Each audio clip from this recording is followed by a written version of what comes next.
do you do?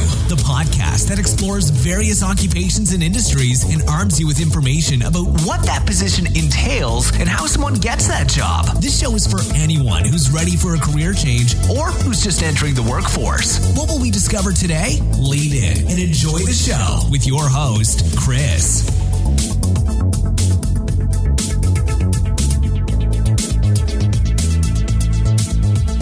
Welcome to What Do You Do? The Career Podcast, Episode 6. In this episode, we talk to my friend named Ben, who is a retro video game convention founder. He started the Power Up Retro Video Game Convention in Huntington, West Virginia, my home state, and it's grown over the years. It's gone from small, but I was still quite a success, to bigger and bigger each year. The convention is now starting to do a lot of good things with donation. They have partnered up with the Standard Nerds, who also have a podcast.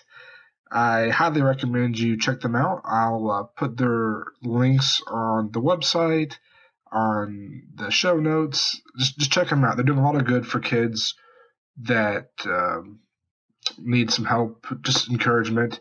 And they raise the money through a event called Extra Life, where you play for donations for a set time, usually about 24 hours. The link for that, I went ahead and shortened it because it's a really long link, but you can visit it through the bit.ly link that I created, which is bit.ly/whatdoextra. If you visit that, it'll take you right to their website where you can donate and pledge your support. I highly recommend it. At the end of the podcast, I have a little blurb about Patreon and supporting the show. If you want to support the show right now, just skip that, please, and visit these guys, donate, and let's do some good. It would mean a lot to me and for them. This has been kind of a run-on long intro, so I'm going to skip the whole motivational quote for this episode. But this really means a lot to me with the children. As you know, I have 3 daughters myself, and gaming can really bring happiness to these children. The other thing I'd like to point out is the show is now on iTunes, Google Play, Podcasts, Stitcher, Last FM. It's being picked up by all the major players and directories, so you can find it now on your favorite apps on your phone, take it to go, all that fun stuff. I'm done rambling on, so let's go ahead and start the show, and here's the interview. All right, I'm here with Ben, who is a retro video game convention founder. He started a retro video game convention back in my home state of West Virginia in Huntington called the Power Up Retro Video Game Convention. Is that correct? That is correct. And it started off, I went to it when it first started. Since moving out of the state, it has grown every year. And that's a very good thing for West Virginia, being a small state that is pretty not accepting the new technology or anything related to technology, but it does have a very good retro video game base and a gamer's base. There's the College of Marshall, which I saw a lot of students there when I was there. Anyways, how about you go ahead and tell us a little about yourself, Ben? My name is Ben, and as you said, I'm the founder of Power Up. I'll be 34 here in May. I'm a newfound parent. I have a small toddler, and I do graphic design on the side. What made you get the idea to start a retro video game convention? I've actually been collecting video games probably for about, I'd say, 7 or 8 years. It actually started when I was in college. I was bored. I couldn't really afford any of the new systems, and there were a lot of like game exchanges and places like that in Pittsburgh. So I was like, you know what? I'm bored. I'm going to go buy a Nintendo 64 and play Ocarina of Time whenever I have, a spare moment here and there. And it just sort of grew from there. Huh. And also in West Virginia, we never really had any conventions I think the last convention I remember was like a Star Trek convention. Really? I didn't know about that one. Yeah, that was probably like in 1999, 2000-ish maybe. Now we have, well, there's Mountaineer Expo. There's another one in Charleston. There's a few. There's Tricon, which is a comic book convention. I think it's in its like 5th or 6th year. There's Charcon, which is like board games and stuff in Charleston. There's like Mountain State Pop Expo in Morgantown. There's a few that are just like starting to pop up here and there around the state, which is pretty cool. Right, because I mean, like I said, West Virginia's kind of lacking in things, but this is filling a good gap for the young generation. What's there to do? Exactly. So, did any one event maybe strike you to start a convention? I've seen like events like Too Many Games, following like certain YouTubers like the Game Chasers and my favorite, the Retro Liberty, and just seeing sort of like the community out there and the interest in it, and then just sort of knowing here locally like the gaming community and personally trading with individuals in the community itself. It just sort of hit me, well, why not just sort of like give it a shot and try just to see, sort of test the waters and see how things go and see if there's any interest. Because the first time, the first convention, it was, I mean, we just had one room, right? Like, Yeah, it was one room. I remember the heat couldn't keep the air conditioner couldn't keep up with it. It was hot, but it was packed. A bunch of sweaty, smelly nerds in there. Yeah, it was packed. I think we were expecting around 250. I mean, tops. I wasn't expecting like a huge turnout, and then it turns out I think we had around 700 plus show up for the day, and I think the rooms. I want to say it was like 12,000 square feet, maybe. Probably smaller than that, but yeah, it was very unexpected. Yeah, I remember because that's back when I did my laser engraving, and I sold out within a few hours. I know you were of it starting. Packed. Yeah. But now you guys have what, 2 rooms, 3 rooms? Like you're in the main hall now too, right? Yeah, we have the grand ballroom, and then we have like a section of the space we were in before, and then we have 2 tech rooms. So we basically tripled in size. That's pretty good. I'm hoping to end up in the arena itself.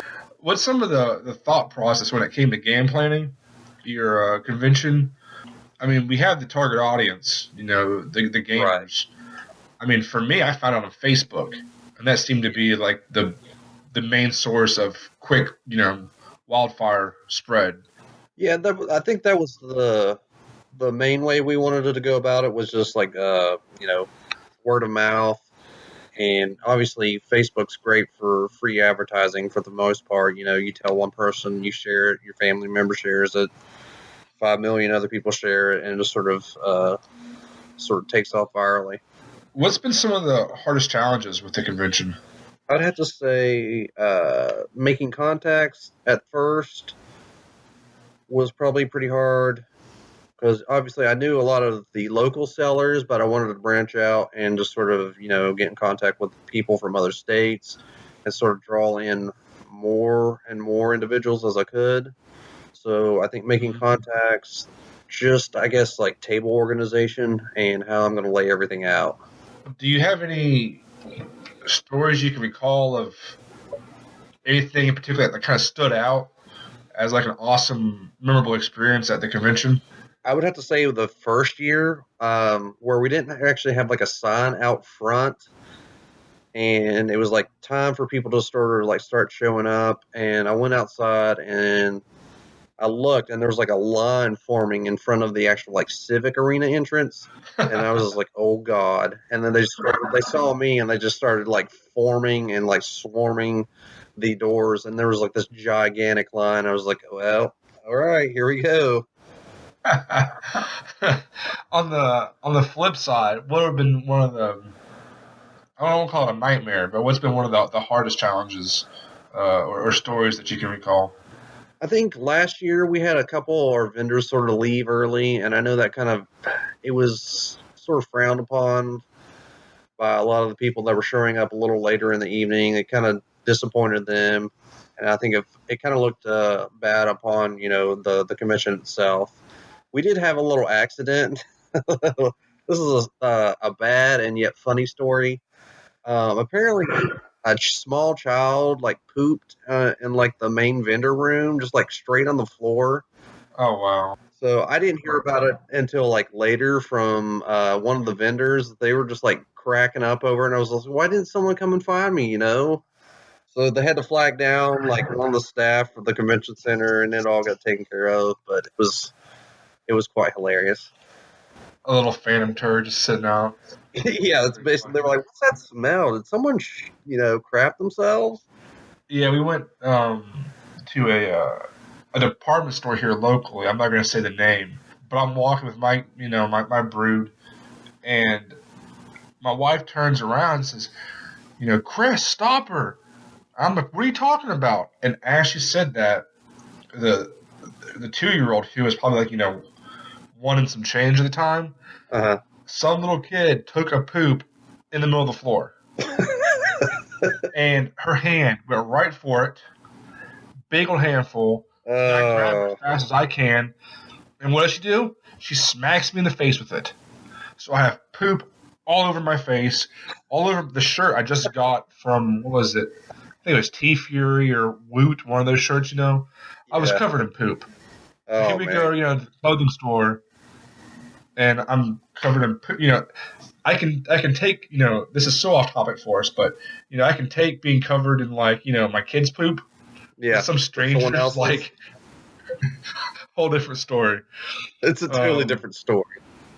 Yeah, it's just, man, so I can relate to that story that you told. That's, oh, man. Oh, well, I guess it happens. So, Yeah. Next time you can have your poop patrol to make sure that doesn't happen again. Exactly. Where do you see the convention in the next, 2 to 10 years? Well, it's hard to say. Is this just a fad? Is this just, kids going out and just buying games just for collectability? Is this just like the 30-somethings trying to relive their youth? It's hard to say. I mean, I see it as more as like collecting history. This is where the video game industry started, and you can sort of slowly see how they develop, from the 8-bit to the 16-bit, 64, and on up. But I think it's going to keep on taking off each year. I mean, we see more and more people getting into it. I see kids, teenagers going back and playing the old school stuff too, and actually enjoying it. I'm pretty confident now too. Like the old school is what's coming back into style more so now, because when I was a kid, I'd play games. Prime example, Final Fantasy. As a kid, my favorites. I liked it, but I wasn't crazy about it. Right. Now, as an adult, I'm paying more attention to the story, the characters. I can enjoy it more. And then now with my kids, it's fun seeing, my 8-year-old pick up a classic game to me, and she likes playing it. And right. So I guess it's also tapping into like reliving our childhoods again, because I remember Christmas morning getting my Nintendo. I can remember the way the room was. I can remember what game it was. I can remember who was there, what we did. Who can't forget all the timeless nights of you and your friends playing GoldenEye? Oh yeah, all night long. We all have those memories, like staying up till midnight. Lights off, playing Resident Evil, scaring the crap out of each other, just stuff like that. Again, that's another one. I remember my friends being in his basement playing, and his dad was a doctor, so they had every system, all the different titles, and just playing Resident Evil and just watching those doors, slowly open, hearing the dog paws, and the scratching of their toenails, and it's just those memories that are always good to kind of relate back to. If you had to do one thing over when it comes to the convention, what's one that you think you might do? Honestly, I don't think there's anything I'd do ever, or just sort of like redo, or just like do differently. If you could like do one thing and fine tune it a little bit. think the last time we talked about it, like the convention's still one day, isn't it? Yeah, it's still one day. I think. I mean, I would like to make it into 2 day eventually, but I don't. I think right now there's just not enough attendance for it to make it 2 days. And I like to keep it cheap Yeah. for people to get in and to hang out. You know what? I think there is. I think I might actually like. I think I'd go back and add in like tabletop stuff, just sort of the original gaming, which I think I might Yeah. do that in the future. That's a huge following for that too right now, is the tabletop. Oh yeah, I mean board games are very very popular now. Like that, they've definitely taken on a life of its own. If you look at like Dragon Age, originally Dragon Age, that was a tabletop game, and then it turned Right. into a video game and had huge success. I mean, there's a lot of tabletop that transitions over. Oh yeah. I mean, any of the video games we play nowadays take straight from like the D&D. Yeah, Just like Gary Gax making D&D. I mean, most of our video games, you know, pretty much translate from it, from like rolling dice to random encounters and stuff like that. like one of the games, I guess you could say, for early in my childhood is Ultima Online, from the early '90s to Oh early 2000s. I yeah. played that, religiously, and now they have the free servers, and you can see, how the servers are run. And if you look at the code for things, Uh-huh. you'll see that the whole roll for damage, and a lot of it's based off of Right. that. And I guess even in today's modern games, it's the same principles of rolling for damage. Uh, Yeah. Even I guess with Yeah. the shooter games, I mean it's still the same concepts. That's always going to be the same concepts, I believe. Um, Now, in the beginning, you said you were married. Has your wife been pretty supportive of the convention? Absolutely. She helps me. She gives me ideas. Uh, just basically anything I need, she's usually there. It's good to have a team player that can help encourage you, especially when Yeah. you get stressed out. Once the little one gets a little older, we'll have her involved as well. Yeah, you always need someone to take tickets at least. Get started. Exactly. So right now, Ben, where can someone go right now if they want to learn more about Power Up? How can they learn more about it? They can visit our Facebook page. It's Power Up RVGC, and that's usually where I update everything and post any sort of post. I know I should be posting some of our door prizes I've been picking up recently. I think I'm going to be giving away a boxed Nintendo. I have the Star Wars Battlefront 3 giant display with the AT-AT on the front of it and the lights up and everything. I'll be giving one of those away. I've got some really nice hand-stitched Mario, Princess, and Luigi little finger puppets that I'm going to frame. I have a sweet, sweet Majora's Mask watercolored print that I'm going to frame and be giving away too. How many vendors are we expecting this year? How many vendors? We'll probably have around 21 again, and if I have more interest, I'll probably end up renting additional space and making room for them as well. Are they gonna do any panels again? I don't think I'm going to do the panels again. We didn't have like a very big turnout for that. I think a lot of people that did it had fun, and the people that were there to listen had fun. But I think just sort of organizing it and preparing for it, the trade off for it wasn't quite worth it. Yeah, it seemed like, I mean, again, when I was there, it was the first time, but people were pretty much shopping, and then they were playing the games. Yeah, I mean, I would if I could get some like more developers. I would like to have Uh-huh. like just like a developing session, or maybe have them sort of like teach a class. I think that would be amazing because all of us that play video games, obviously, we would love to be able to make our own video games. So any sort of like Right. class to or inspire, guide them on their way would be amazing. So, any developers, if there's one listening, get a hold of Ben. And Please. yeah, That would that'd be amazing. kind of cool. Please. Yeah, you might have a chance to win a door prize. Yeah. I'm trying to think. It was a very fun convention because, as we said before, it takes you back to your childhood, and I think for most people that's a very calming time. Memories of friends that you might not have around today, moved across. And I remember Right. walking around the tables of the vendors. I mean, there's games I remember having that I forgot that I ever had. Like one of them, I think Right. was it Sergeant Slaughter on Sega. It was the funnest game, and I forgot all about it. And then here I am walking, I see it, and it was really fun. The memories that just walking around looking at the different products.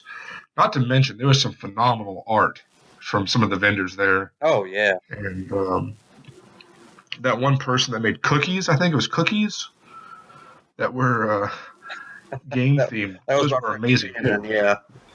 They're so delicious. Yeah. And she sold out within not long either. It was, their table was Yeah, full. I think it was like 2.5 hours. Yeah.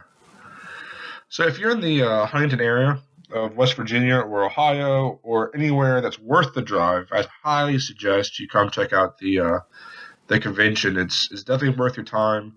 You definitely get your money's worth, and you're going to have a great time. Your kids are going to have a great time. Heck, I think when we were even there, someone from Canada was there. Yeah, that was real random, wasn't it? Yeah. Yeah, because they about asked that. me. Yeah, they were like, they bought a glass from me, and I was like, where are you guys from? Are you from local? And she's like, no, we're from Canada. I was like, what? How'd you find it? And her son found it on Facebook. Perfect. All right, well, I really appreciate it, Ben, and I hope this year it will be a big success for you guys. Absolutely. There's one last thing I'd like to just sort of mention. We started it last year with our tournaments and everything. The Standard Nerds, which is like a local group of podcasters as well, they do a lot of charity work for the Extra Life event. And so they've sort of taken over the game room for me and just sort of organize all the tournaments and run them. And what we do is we raise the money, whatever the entry fees are, go straight to the Extra Life event. And I think that's it's an awesome cause, helping out these kids in the hospitals for, buying them gaming materials to play and sort of take their minds off things. And the Standard Nerds, like I said, are great guys. If they could check out their webpage as well and listen to what they're doing, because they help me out a lot. And also the D20 girls, they're usually there to help out as well. Okay, I'm gonna go ahead and we'll find their information. I'll stick it in the show notes and on the website because that's a great cause. Now, Extra Life, that's when a lot of groups will play for 24 hours straight, right? And raise donations. Yeah, I think it's usually November is usually when it happens. I think it's the 7th, and that's where gamers will play for 24 hours. Just nonstop, it's always a good time. Always a good time. Yeah, and some of those you can even watch live streams. Yeah, on Twitch. Sweet. So yeah, let's I'll find their information. We'll throw it up, and if people are able to make a donation, let's make that happen. That's a good cause and good positive things to come out of that. All right. Well, I really appreciate it, Ben. Thank you, man. Thanks for listening in today, and be sure to subscribe to the show so you don't miss that one episode that can change your career path. We're passionate about sharing all the possibilities of occupations out there, and we'd like to keep moving full steam ahead. Consider becoming a patron of the show and go to patreon.com/whatdoyoudopodcast to see how you can support the show.